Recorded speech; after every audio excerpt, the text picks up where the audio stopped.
Welcome, आप सभी का स्वागत है हमारे YouTube चैनल पढ़ के ऊपर। और आपको हमारी पढ़ के नाम से ऐप भी मिल जाएगी। आप प्ले स्टोर पे जाके हमारी ऐप को इंस्टॉल कर सकते हो और हमारे साथ जुड़ सकते हो। तो आज हम स्टार्ट करते हैं हमारा आज का टॉपिक। हम न्यूमेरिकल कैसे कर सकते हैं कूलम्ब्स लॉ पे, उसके बारे में बात करते हैं। बहुत सारे बच्चों को बहुत कंफ्यूजन होता है, बड़ा हम सिंपल तरीके से इसको समझेंगे कि इस पे न्यूमेरिकल किस तरीके से हम करने वाले हैं। ओके, तो न्यूमेरिकल करने से पहले मैं आपको बता दूं एक बार कि अगर आप नोट में दो बातें याद रख लें तो आपको न्यूमेरिकल करने में कोई दिक्कत नहीं आने वाली है। ओके, तो ये क्या क्या बातें हैं आपको याद रखनी है। देखो, सबसे पहली बात आपको ये +1 में भी आप लोगों ने सीखी थी और मैं आज फिर एक बार फिर दोबारा से आपको डिस्कस कर रहा हूं इस चीज के बारे में। ओके, देखिएगा, आपसे डिस्कशन मैं आज करने वाला हूं। आपको रिजल्टेंट के बारे में पता होना चाहिए। रिजल्टेंट वेक्टर के बारे में आपको पता होना चाहिए क्या होता है। देखो, अगर आपके पास दो वेक्टर सेम डायरेक्शन में हैं, ए वेक्टर और ये है आपका बी वेक्टर, तो आप इनका रिजल्टेंट इसको बना सकते हो। कैसे बनाते हैं इनका रिजल्टेंट, अगर आपको याद हो तो ऐसे बनाते हैं। इस वेक्टर को एज इट इज रखिएगा, ठीक है, ये हो गया हमारा ए वेक्टर, और इसके हेड पे दूसरे को रखिएगा, ठीक है। तो इसके हेड पे मैं इतना ही इसी डायरेक्शन का ये बी वेक्टर बना देता हूं। तो ये जो हमारा कंप्लीट हो गया, तो इसको हम बोलेंगे आर वेक्टर, रिजल्टेंट वेक्टर। और ये क्या है, ए वेक्टर प्लस बी वेक्टर, इन दोनों का ये रिजल्टेंट हो गया इतना बड़ा, ए वेक्टर प्लस बी वेक्टर। ये आपको याद होगा। इसको आप कैसे अप्लाई कर सकते हो वो जरा समझाता हूं, बिकॉज ये मैंने ज्योमेट्री आपको बना के दिखाई। ए वेक्टर बी वेक्टर, ए वेक्टर के ऊपर ये बी वेक्टर रख सकते हैं और कंप्लीटली यहां से लेके यहां तक है रिजल्टेंट आपका प्रिपेयर हो जाता है, ठीक है। तो अगर मैं बात करूं कि इसको कैसे अप्लाई करूं न्यूमेरिकल में इस चीज को, तो मैं उस पर एक बार जरा आसान सी आपको एक बात बता देता हूं। आप इसको देखिएगा क्या है वो बात। देखो, आप इसको न्यूमेरिकल में ऐसे अप्लाई कर सकते हैं, जैसे मेरे पास एक बॉक्स है, इस बॉक्स पे इधर की तरफ मैं 100 न्यूटन फोर्स अप्लाई कर रहा हूं, ओके, और इधर से मैं अप्लाई कर रहा हूं इसके ऊपर 50 मान लीजिएगा 60 न्यूटन, ठीक है। तो ये मैं इधर से अप्लाई कर दिया 60 न्यूटन, दोबारा से फिर इसको एक बार 60 न्यूटन, ठीक है। तो रिजल्टेंट क्या बनेगा इधर, इनका रिजल्टेंट क्या बनेगा, तो सिंपली आपको पता है कि रिजल्टेंट इन दोनों को ऐड ही करना है, सेम डायरेक्शन में है। तो अगर आप इनके नेट फोर्स की बात करें, रिजल्टेंट की बात करें, रिजल्टेंट को मैं क्या बोल सकता हूं, नेट फोर्स। तो आप इसको लिख सकते हो 100 प्लस 60, इट बिकम 160 न्यूटन, और इस डायरेक्शन का रिजल्टेंट आ गया इनका, ठीक है ना। समझ आया कि नहीं आया, मतलब इन दोनों को ऐड करना है। आपको कहां से पता लगा ये चीज, आपको ये चीज यहां से पता लगी। देखो यहां से कि दो वेक्टर अगर सेम डायरेक्शन में है उनको ऐड करते हैं तो उनका रिजल्टेंट यानी नेट क्या बन जाएगा, ए वेक्टर प्लस बी वेक्टर। और सिमिलरली आप इस पे इस तरीके से इस रूल को यहां पे मैंने फॉलो भी कर दिया। ये डायरेक्शन है, ये इनका मैग्नीट्यूड है रिजल्टेंट का, इन दोनों के एडिशन का। ओके, अगर दूसरा आपको याद होगा वो बता देता हूं। नोट नंबर सेकंड में देखिएगा क्या है। नोट नंबर सेकंड में आपका यह है कि अगर ए वेक्टर इधर है और बी वेक्टर आपका इधर है, तो इनको कैसे हम ज्योमेट्रिकली इनको कैसे जोड़ेंगे, देखो ध्यान से। आपने क्या करना है, किसी भी एक वेक्टर को एज इट इज बना लेना है। जैसे इसको मैंने बना लिया ए वेक्टर को एज इट इज, इतना ही बड़ा इसी डायरेक्शन का, और इसके ऊपर मैं बी वेक्टर को बना देता हूं, तो ये बन गया मेरा बी वेक्टर।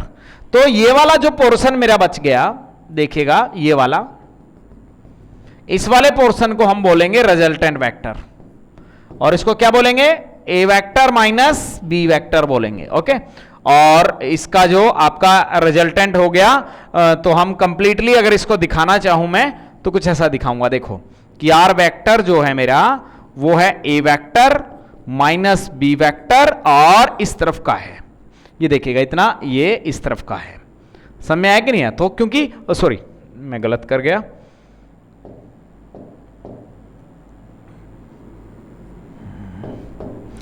इसको थोड़ा सा इस तरफ का है, बिकॉज ये बड़ा है ना हमारा, ठीक है ना। तो जो बड़े का डायरेक्शन रहता है वही आपका फाइनल आंसर का डायरेक्शन रहता है। ठीक है, जैसे इसको न्यूमेरिकल में कैसे अप्लाई कर सकते हैं इस रूल को, वो समझ लीजिएगा जरा। देखो, अगर मैं आपको कह दूं कि मेरे पास ये बॉक्स है, मैंने इसके 100 न्यूटन इधर अप्लाई किया और 60 न्यूटन में इधर से अप्लाई कर रहा हूं, इनका रिजल्टेंट कैसे लिखोगे? तो आपको पता अपोजिट डायरेक्शन में फोर्सेज है, ए माइनस बी का रूल लगेगा, बड़ा माइनस छोटा करते हैं, तो रिजल्टेंट क्या हो गया? रिजल्टेंट में नेट फोर्स यहां पे क्या हो गया? बड़ा माइनस छोटा, A minus B, it become 40 newton. Okay, direction ये वाला रहेगा। क्यों रहेगा ये वाला? क्योंकि जो बड़े का डायरेक्शन है वही रहता है। तो इसको ये कहां से सीखा मैंने, कहां से मैं इंस्पायर्ड हुआ इसके बारे में? देखो, मैं इस फॉर्मूले से इसको मैंने सीखा कि बड़े में से छोटे को माइनस करना है, बड़े में से छोटे को माइनस करना है और डायरेक्शन बड़े वाली देनी है। तो इसको मैंने वहां अप्लाई करके दिखा दिया आपको, ठीक है ना? तो ये हमारा इस तरीके से ये आपको याद रखना पड़ेगा। एक और रूल याद रखना पड़ेगा आपको, बड़ा आसान है, नोट नंबर 3 में मैं आप लोगों को बता रहा हूं, इसको समझ लीजिएगा। अगर दो वेक्टर कुछ ऐसे हैं, जैसे ए वेक्टर और ये है बी वेक्टर, ऐसे हैं, इन दोनों के बीच का एंगल क्या है? थीटा। ओके, तो आप इनको ना ऐड कर सकते ए प्लस बी, ए माइनस बी, क्यों? क्योंकि डायरेक्शन इनका कुछ अलग है। तो यहां पे हम एक रूल लगाते थे +1 क्लास में, जरा उसको देख लेते हैं क्या है वो। तो उसके लिए हम क्या करते थे, इसके पैरेलल एक इधर लाइन बनाते थे, इसके पैरेलल एक वेक्टर ऐसे ड्रॉ करते थे, और ये जो हमारा ये वाला आता था, आप इसको आर वेक्टर कह देते थे। तो ये हमारा रिजल्टेंट वेक्टर हो गया इसका। और इसको अगर याद हो तो इसको आप बोलते थे parallelogram law of vector addition. ऐसा कुछ करते थे, बीच में रिजल्टेंट ऐसे बनता है, डायगोनल इसका रिजल्टेंट हो जाता है इस पैरेललोग्राम का। ओके, अगर आपको आर वेक्टर चाहिए, मैग्नीट्यूड ऑफ आर चाहिए, तो आर वेक्टर का वैल्यू हुआ है, तो आर वेक्टर तो स्पेसिफिक ऐसे ही लिखना पड़ेगा ना, ए प्लस बी का एडिशन, उसको तो ऐसे ही रिप्रेजेंट करना पड़ेगा आर को, तो ए प्लस बी ऐसे, ठीक है, वेक्टर को तो ऐसे ही रिप्रेजेंट करना पड़ेगा। बट आर अगर आपको चाहिए, मैग्नीट्यूड अगर चाहिए, वो ऐसे करते थे, याद हो तो, A square plus B square plus 2ab cos theta under the root, आपको याद होगा, ठीक है ना? आर वेक्टर को तो आज भी ए वेक्टर प्लस बी वेक्टर ही लिखना पड़ेगा, क्योंकि इन दोनों का रिजल्टेंट है ये आर। और इस आर का मैग्नीट्यूड चाहिए, मीन्स ये लेंथ चाहिए आपको, तो आपको बन जाएगा A square plus B square plus 2ab cos theta. तो ये 3 रूल अगर आपने याद रख लिए, ये कहां पे बेसिकली आप लगाते हो, मैं उसको बता देता हूं, जरा देखो। इसको मैं अप्लाई करके दिखा रहा हूं एक क्वेश्चन से।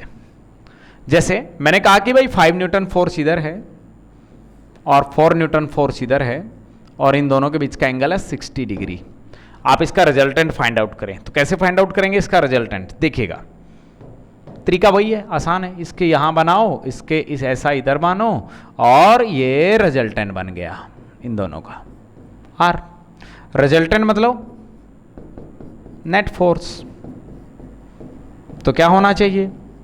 ए square plus B square plus 2ab cos theta under the root, ये होना चाहिए रिजल्टेंट। तो नेट फोर्स जो इधर बनना चाहिए, ए किसी को भी मान लो, जैसे एक इसको मैंने मान लिया, इसको मैंने बी मान लिया, तो हो गया 5 square plus 4 square plus 2 into 5 into 4 into cos of 60 degree, okay, under the root. और इसको सोल्व कर सकते हैं हम। सोल्व करेंगे तो क्या आने वाला है, देखो, net force equal to under the root 25 plus 16 plus ये हो गया 2 5 10 40, ओके, cos 60 जो 1/2, इसका वैल्यू 1/2 होता है। ओके, ये यहाँ पुट करके इसको सोल्व कर सकते हैं आप, इसको इससे 20 कैंसिल कर सकते हो। तो नेट फोर्स आपका may be 25 plus 16 plus 20, 25 plus 16 plus 20, okay, कुछ ऐसा आ जाएगा नेट फोर्स। तो ये हमारा आंसर बन जाएगा, ठीक है, इस तरीके से। तो इसको ऐसे फॉलो करते हैं। अगर ये तीनों रूल आपने याद कर लिए तो न्यूमेरिकल करने में बड़ा आसानी होगा, ठीक है। तो न्यूमेरिकल स्टार्ट करते हैं हम। देखिएगा, सबसे पहले हम न्यूमेरिकल करते हैं, न्यूमेरिकल नंबर फर्स्ट कैसे करेंगे देखिएगा। बड़ा ही सिंपल न्यूमेरिकल से हम स्टार्ट करते हैं, ठीक है, और फिर आगे के आगे बढ़ते जाते हैं। देखिएगा, सबसे पहले कुछ हमारे बोर्ड के अंदर कुछ इस तरीके के न्यूमेरिकल पूछे जाते हैं। जैसे मैंने कहा कि यहाँ पे 5 माइक्रो कूलम चार्ज है, नेगेटिव है। यहाँ पे 4 माइक्रो कूलम चार्ज है, वो पॉजिटिव है, ठीक है। और यहाँ पे हमने रख दिया 2 माइक्रो कूलम चार्ज, वो भी नेगेटिव है, ठीक है। सॉरी, या आप पॉजिटिव मान लीजिएगा, इसको कुछ भी मान लीजिएगा, आपकी मर्जी है, मैं पॉजिटिव मान लूँ। तो ये हमारा 2 माइक्रो कूलम, ठीक है। तो मेरा क्वेश्चन है आपसे, find force on 2 micro coulomb. ये है मेरा आपसे क्वेश्चन कि 2 माइक्रो कूलम पे फोर्स फाइंड आउट करो, ठीक है। करते हैं, ध्यान से सुनो, बड़ा आसान है। क्वेश्चन करने का तरीका देखिएगा क्या है। ये हमारा क्वेश्चन है और इसको कैसे आंसर करेंगे वो जरा देखते हैं। देखो, आंसर के लिए मैं सबसे पहले आपको यहाँ से इसको ऐसे साफ कर लेता हूँ और समझते हैं। देखिएगा आंसर, आपको 2 माइक्रो कूलम पे फोर्स फाइंड आउट करना है। सबसे पहले तो आप क्या करिएगा, इसको थोड़ा सा माइक्रो हटाओ इसका, तो माइक्रो के लिए 10 की पावर -6 कूलम, बिकॉज मैं यहाँ राइट कर रहा हूँ। आपको पता होगा 1 माइक्रो कूलम बेसिकली हमारा 10 की पावर -6 कूलम का होता है, ओके। नाउ ये हो गया इतने कूलम। फिर इसको करते हैं, ये हो जाएगा 2 इंटू 10 की पावर -6 कूलम, ओके। फिर इसको सोल्व करते हैं, माइक्रो से हटाते हैं इसको, 4 इंटू, सॉरी माइक्रो से हटाना है, तो कूलम में इसको लिख सकते हैं 10 की पावर -6 कूलम। तो ये कूलम में हो गया सब। और क्वेश्चन में मैंने एक गड़बड़ कर दी थी, आपको गैप नहीं दिया, तो इनके बीच का गैप आपको क्वेश्चन के अंदर माना, मैं उधर दिखा नहीं पाया। 2 मीटर का गैप आपको दिया गया है, क्वेश्चन में मैंने आपको गैप नहीं दिया था, ठीक है। तो आप 2 मीटर का गैप इसके बीच में क्वेश्चन में मेंशन कर सकते हो कि इनके बीच का गैप 2 मीटर इसका है और 2 मीटर इसका है, ठीक है। तो हमारा क्वेश्चन क्या था कि हमें फोर्स फाइंड आउट करना है 2 माइक्रो कूलम पे, ठीक है। तो सबसे पहले किसी भी चार्ज पे अगर फोर्स फाइंड आउट करना है आपको, तो आप अपने दिमाग में एक बात बैठा लीजिएगा कि ये देखो कि उस चार्ज के चारों तरफ कितने चार्ज हैं, मतलब कि अराउंड में कितने चार्ज है उसके। तो 2 माइक्रो कूलम के ऊपर कौन कौन फोर्स लगा सकता है, कौन कौन उसके अराउंड प्रेजेंट है। तो 2 माइक्रो कूलम के अराउंड 4 माइक्रो कूलम है और 2 माइक्रो कूलम के अराउंड 5 माइक्रो कूलम है। इट मींस क्या है कि यहां पे 2 फोर्स लगेंगे। एक तो 2 माइक्रो पे फोर्स लगाएगा 5 वाला, इसको बोलते हैं force on 2 micro coulomb due to 5 micro coulomb, ठीक है। और एक फोर्स लगाएगा 2 माइक्रो कूलम पे 4 micro coulomb, okay. It means 2 पे फोर्स 5 वाला भी लगाएगा, 2 पे फोर्स 4 वाला भी लगाएगा, और होते तो और भी लगाते, बट 2 ही है तो 2 ही लगाएंगे। और आपको पता है कि 1/4 पाई एप्सिलॉन नॉट, याद हो तो Q1 Q2 by R square का फॉर्मूला फॉलो करो। और अगर ये वाला वैल्यू 1/4 पाई एप्सिलॉन नॉट का आपको पता हो तो कितना होता है, 9 इंटू 10 की पावर 9 होता है, ठीक है। और Q1 Q2 कौन हो गया, तो Q1 हम किसको मानेंगे, इसको, और Q2 मानेंगे अब इसको, ठीक है ना। इन दोनों के बीच का फोर्स फाइंड आउट कर रहे हैं। तो Q1 का वैल्यू हो गया 2 इंटू 10 की पावर -6 इंटू, ये हो गया Q1 का वैल्यू। Q2 हम किसको मानते हैं, इसको मान लेंगे, तो ये हो गया 5 इंटू 10 की पावर -6 और डिवाइड बाय क्या है, आर स्क्वायर। ये हो गया Q1, इसको मानेंगे Q2, और आर स्क्वायर, आर इन दोनों के बीच का डिस्टेंस है। डिस्टेंस कितना है 2 का स्क्वायर कितना हो जाएगा 4, तो मैं इसको 2 स्क्वायर ही लिख देता हूं। समझ आया कि नहीं आया। तो ये हमारा हो गया ये वाला फोर्स जो 2 पे लगाया 5 ने, इतना आ गया वो। अब आप कहोगे सर इधर नेगेटिव, आपने नेगेटिव क्यों नहीं राइट किया। नेगेटिव आपने नहीं राइट करना है, बिकॉज हम मैग्नीट्यूड निकाल रहे हैं अभी, ओके। तो आपने अगर इन सब में नेगेटिव भी है तो आपने उसको इग्नोर करके चलना है, उसको नहीं लिखना है इधर, क्योंकि हम एक्चुअल में force 1/4 pi epsilon naught Q1 का मोड Q2 का मोड डिवाइड बाय, यहां पे इनका मोड लेना होता है, मोड इनका, ठीक है ना। Q1 का भी और Q2 का भी मोड लेना पड़ता है इनका। तो मोड में हम क्या करेंगे, ये नेगेटिव है तो पॉजिटिव ही राइट करेंगे इधर, फोर्स निकालते वक्त खासकर याद रखें इस बात को, ठीक है। तो ये हमारा हो गया है, ओके। आगे बढ़ते हैं, इसको थोड़ा सोल्व कर लेते हैं। तो अगर इसको सोल्व करें तो नीचे 4 आने वाला है, ठीक है। इसको इधर से सोल्व करें तो ये हो गया 10, ओके।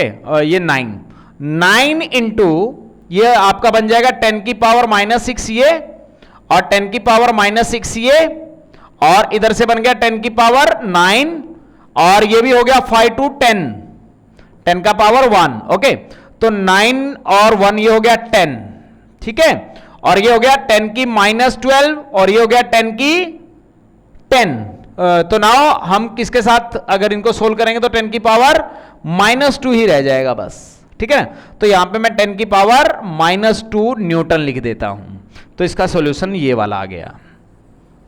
ये फोर्स है जो ये लगाया है 5 ने 2 पे। अब देखते हैं 2 पे 4 कितना लगाएगा। तो अगेन से दोबारा से फिर यही formula 1/4πε0 Q1 Q2 by R square. Okay, इसका वैल्यू कितना है जी 9 इंटू 10 की पावर 9।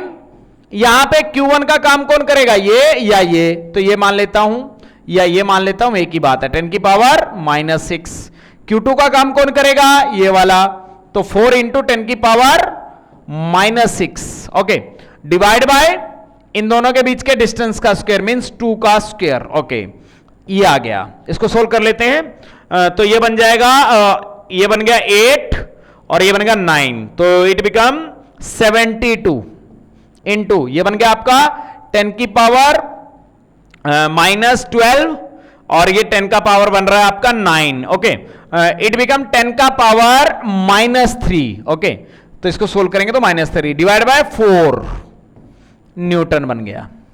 तो ये फोर्स है, इस पे इसने लगाया इतना, इसने लगाया इतना, ये वाला लिख रखा है। अब हमें चाहिए नेट फोर्स। क्या चाहिए, नेट फोर्स।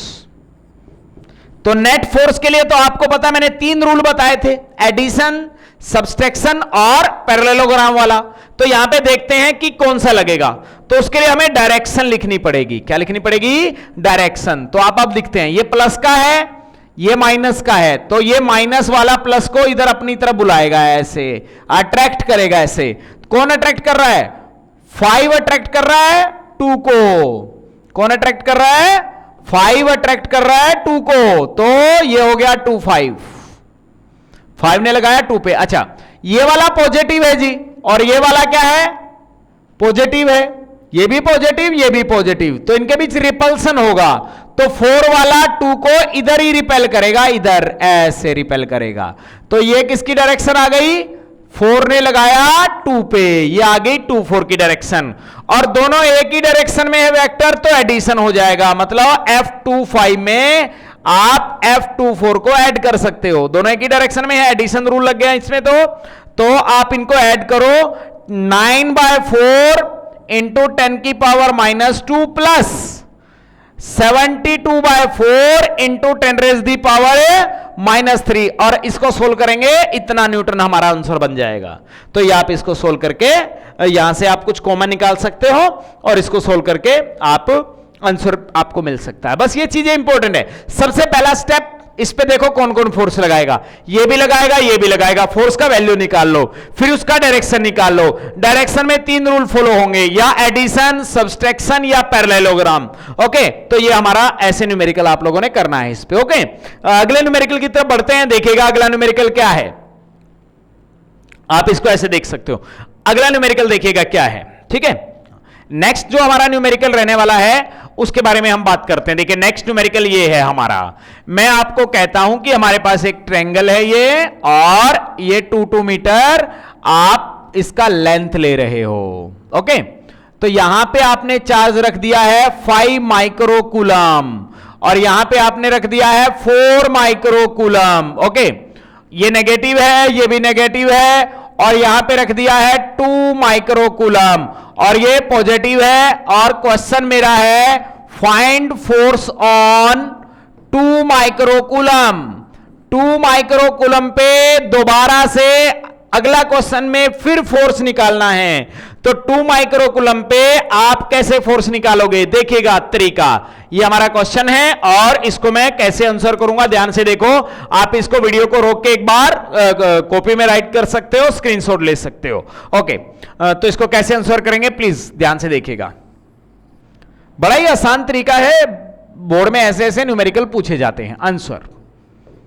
तो वही हमारे वाला रूल, सबसे पहले ये देखो 2 पे फोर्स कौन लगाएगा, 5 भी लगाएगा और 4 भी लगाएगा। तो again force on 2 due to 5 क्या आना चाहिए 1/4 epsilon naught Q1 Q2 by R square आना चाहिए 9 इंटू 10 की पावर 9 इंटू Q1 किसको मानूं किसी को भी मान लो इसको मान लो माइनस तो लिखना ही नहीं है तो 5 माइक्रो कूलम माइक्रो के लिए मैं 10 की पावर -6 लिख देता हूं ठीक है आगे Q2 किसको माने 2 को मान लो 2 इंटू 10 की पावर -6 डिवाइड बाय क्या करेंगे यहां से यहां इन दोनों के बीच के डिस्टेंस का स्क्वायर यानी 2 का स्क्वायर और अभी अभी हम लोगों ने इसको सोल्व किया था यह आया था 9/4 याद हो तो 9/4 इंटू 10 की पावर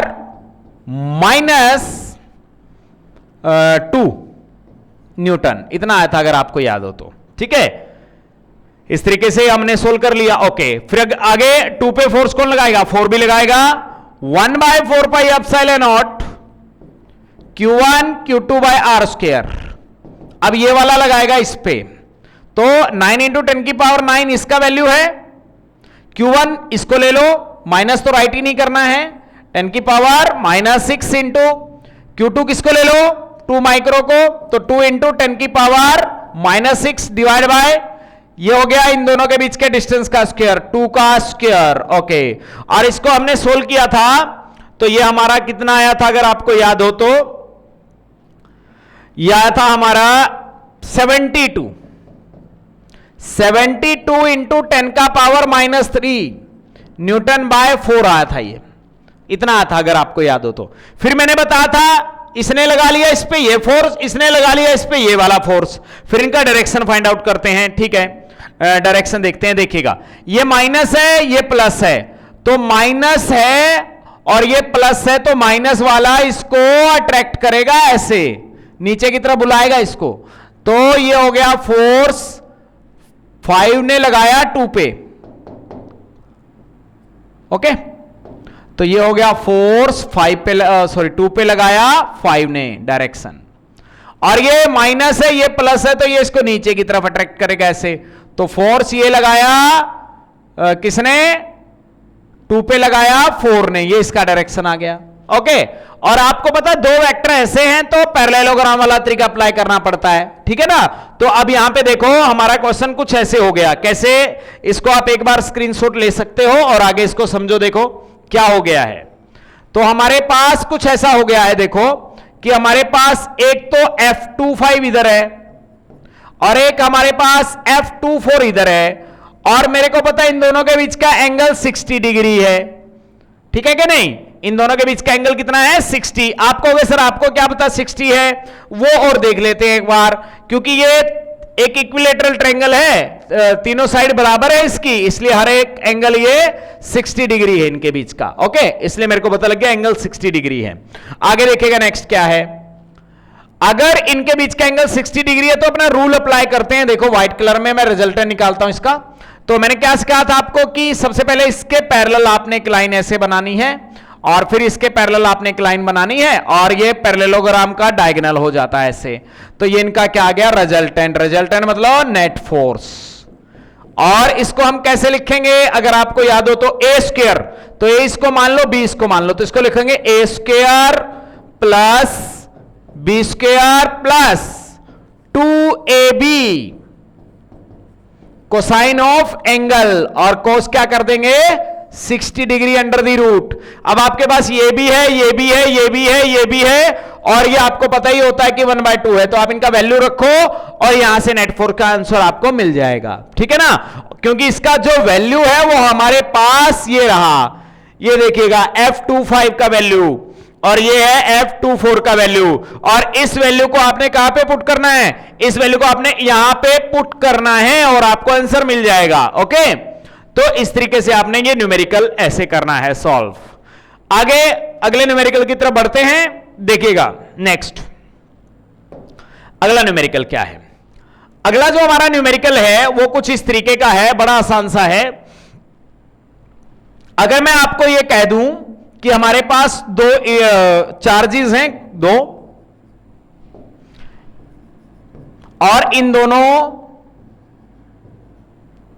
के बीच का डिस्टेंस जो है वो 1 मीटर का है और वैक्यूम है इन दोनों के बीच में। ठीक है, तो मैंने कहा फाइंड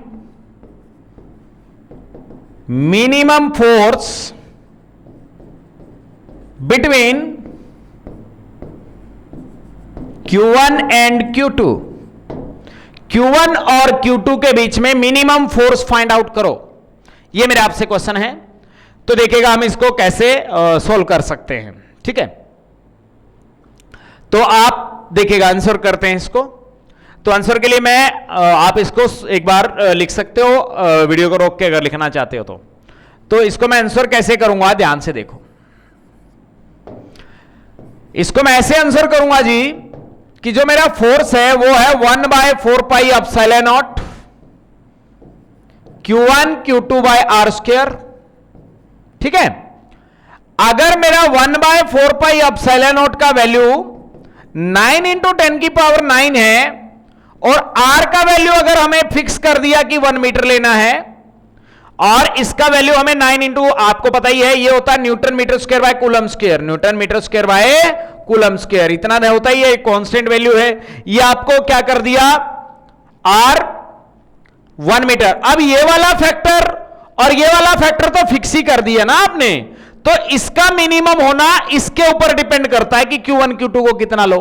तो अगर F आप चाहते हो कि क्या हो जाए, मिनिमम, क्या हो जाए, मिनिमम हो जाए, तो उसके लिए क्या करना पड़ेगा आपको, अगर F मिनिमम चाहते हो तो Q1 Q2 को भी मिनिमम करना पड़ेगा आपको। समझ आया कि नहीं आया? क्योंकि अगर आप इसको मिनिमम चाहते हो तो इसको भी मिनिमम करना पड़ेगा आपको, क्योंकि ये वाले फैक्टर तो फिक्स है। अगर Q1 Q2 की बात करूं मैं मिनिमम, तो Q1 मिनिमम हो सकता है इक्वल टू Q2 और दोनों इक्वल हो सकते हैं 1.6 10⁻⁻19 कूलम के, क्योंकि इससे छोटा चार्ज दुनिया में मिलेगा नहीं कहीं आपको, क्योंकि इसे कहते हैं एलिमेंट्री चार्ज। तो मिनिमम के लिए इन चार्जेस का आपको इतना वैल्यू लेना पड़ेगा। ओके, तो फोर्स क्या बन जाएगा, मिनिमम। तो फोर्स जो आपको मिनिमम चाहिए वो इनके बीच का क्या बन जाएगा, 9 × 10⁹ इसका वैल्यू। Q1 Q2 कितना लेना है, 1.6 × 10⁻⁻19 का स्क्वायर लेना पड़ेगा आपको, क्योंकि ये Q1 का वैल्यू और Q2 का वैल्यू ये लोगे तो इसका स्क्वायर बन जाएगा, तो वो लिख दिया मैंने स्क्वायर, और डिवाइड बाय क्या करना है, r स्क्वायर तो तुम्हारा 1 ही है, तो 1 का स्क्वायर। अब इसको सोल्व करते हैं। इसको अगर मैं सोल्व करूंगा तो 9 × 10⁻, इधर से आ गया और ये आ गया 1.6 × 1.6 × 10⁻⁻38। ठीक है ना, क्योंकि इसका स्क्वायर है। ओके, अब मैं इसको अगर और सोल्व करूं तो ये कुछ ऐसा हो जाएगा, 9 × 1.6 × 1.6 × 10 का पावर, ये आप इसको अगर माइनस करके लिखोगे तो ये बन जाएगा 10 का पावर आपका, इसमें से 8 30 29 -29 न्यूटन। तो ये हमारा आंसर बन जाएगा, आप इसको सोल्व कर सकते हो। ठीक है ना, तो एक इस तरीके का क्वेश्चन हमारा रहता है बोर्ड के लिए। ठीक है, अब आगे बढ़ते हैं, देखो अगले क्वेश्चन की तरफ। इस क्वेश्चन को आप याद रख सकते हो ऐसे कि मिनिमम फोर्स ऐसे फाइंड आउट कर सकते हैं हम, अगर आपको ये गैप और बातें अगर आपको बता दी गई है। ठीक है, आगे बढ़ते हैं, देखिएगा नेक्स्ट। एक कुछ न्यूमेरिकल कुछ इस तरीके का भी बन सकता है कि अगर मैं आपको ये कह दूं कि भाई if 4 microcoulomb is eight 1 2 -3 and -6 microcoulomb is placed at 4 -5 -6 metre में है सब। Okay, find force between 4 microcoulomb and -6 microcoulomb. Also find Z component of force. ये हमारा ये क्वेश्चन है हमारा कि भाई ऐसे ऐसे हमने 4 माइक्रोकूलम रख दिया, उस लोकेशन पे 6 माइक्रोकूलम रख दिया, और Z कंपोनेंट भी आपने फाइंड आउट करना है फोर्स का। तो कैसे कर सकते हैं, देखिएगा आंसर। देखो ऐसे ऐसे क्वेश्चन को करना बड़ा आसान है। सबसे पहले हमें पता ही लग जाता है कि पोजीशन दी गई है, और पोजीशन के लिए पोजीशन फॉर्म हम लगा देंगे कूलम्ब्स लॉ की, जो लास्ट क्लास में मैंने डिस्कस की थी। ठीक है, तो देखिएगा कैसे इसको आंसर करेंगे। एक बार इसको आप लिख सकते हो अगर लिखना चाहते हो, वीडियो को रोक के, तो देखिएगा इसको आंसर कैसे करेंगे। प्लीज ध्यान से देखो। तो मेरे को चाहिए इनके बीच का फोर्स, ठीक है, और मेरे को क्या चाहिए, और मेरे को चाहिए आप फॉर्मूला। कौन सा फॉर्मूला? वो वाला फॉर्मूला, पोजीशन वाला, वो भी हम बताएंगे। तो सबसे पहले मैंने इसको Q1 मान लिया, इसको मैंने Q2 मान लिया। ओके, तो इसके लिए पोजीशन वेक्टर मैं R1 बना लूंगा यहां से, और यहां से मैं पोजीशन वेक्टर R2 बना लूंगा। तो सबसे पहले मैं R1 बनाता हूं दोस्तों। R1 पोजीशन वेक्टर कैसे बनाएंगे भला? 1 i कैप 2 j कैप, और ये वाला वैल्यू z का है, तो -3 में है, तो ये k कैप का हो गया। ये बन गया पोजीशन वेक्टर का वैल्यू कोऑर्डिनेट से। R2 कैसे बनाओगे? 4 i cap -5 j cap -6 k cap, ये हो गया। फिर आपको पता है कि फॉर्मूला जो होता है हमारा, वो होता है 1/4 pi epsilon naught Q1 Q2 by R का क्यूब, और इधर आपको पता ही होगा R2 vector minus R1 vector हमने निकाला था, और फिर हमने इसकी वैल्यू को, याद हो तो पोजीशन में लिख दिया था, R2 माइनस R1 के मोड का क्यूब। कुछ ऐसा फॉर्मूला हमारा बना था, 1/4 pi epsilon naught Q1 Q2 R2 minus R1 vector divide by R2 vector minus R1 vector का मोड का क्यूब। तो इसके लिए हमें देखो, हमारे पास Q1 भी है, Q2 भी है, 1/4 पाई एप्सिलॉन नॉट भी है, R2 माइनस R1 नहीं है, तो उसको फाइंड आउट करते हैं। तो देखिएगा R2 माइनस, इधर ही फाइंड आउट कर देते हैं।